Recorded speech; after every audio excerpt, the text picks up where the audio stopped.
So hello everybody, my name is Jirka and I have decided to travel the world on a recumbent bike.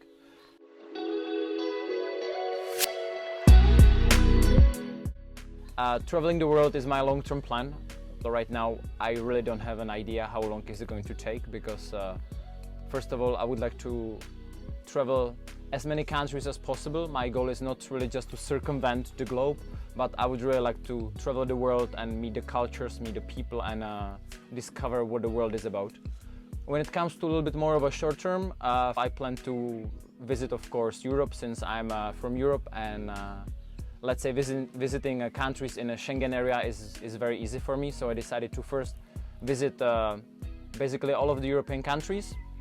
This summer I'm starting going north to Scandinavia from Czech Republic, and then later when the weather gets a little bit worse I will try to get as soon as possible to southern Spain, and maybe for the coldest winter I will visit Morocco as well. So that's kind of what I plan to do in an upcoming year, and that's what are my let's say short-term goals.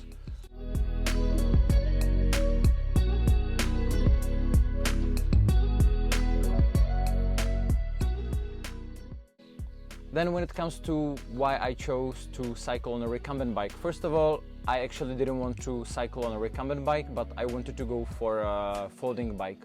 But then after, let's say, figuring out what are all the issues with folding bikes and normal bikes, and then trying how actually comfortable it is to ride on a recumbent bike and how it kind of suits the needs of my journey, because I'm not really in a rush anywhere, and my main point is to be, let's say, as comfortable as possible while being able to visit the countries and be in touch with people.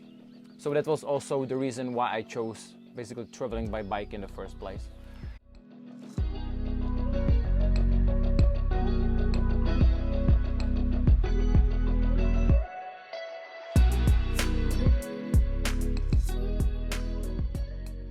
The recumbent is super comfortable. I can load it really heavily, which is pretty much one of my biggest issues right now, because I don't know if you can see it on this video, but my bike is super heavy. I have no idea how much kilos it has. Lots of people ask me how much my setup weighs. I think it's around maybe like 40 kilos, 35. So it's pretty heavy, but I'm managing. Today I was kind of lucky because I met with guys from AZUB who actually made this bike, and they changed the crankset. And also they kind of inflated my rear suspension, so that helps a lot. Actually, like when I started my journey, I was kind of desperate about how the whole bike works, how it's different to a normal bike. But right now, after almost 500 kilometers, I kind of settled, and I can tell that I feel really comfortable. I've been on a journey for around 10 days, so I'm kind of trying to do 50 kilometers per day.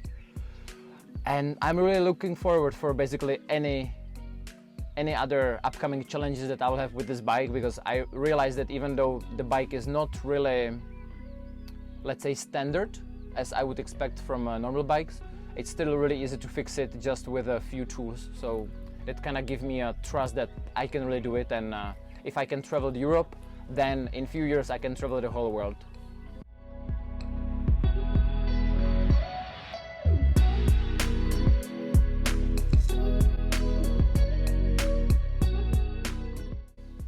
So I think that's kind of all I have to say about this bike.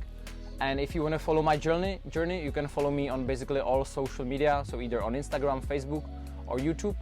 And the name of my channel is cycle.around.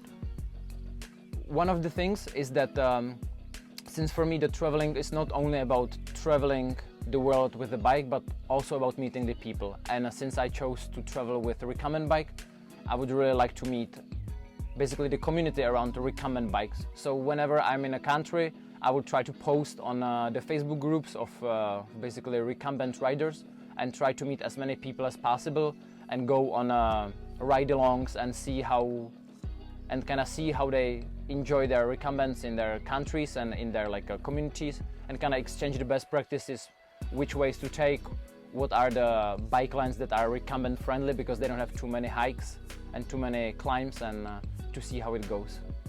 I guess see you later, alligator, and in a while, crocodile. See you.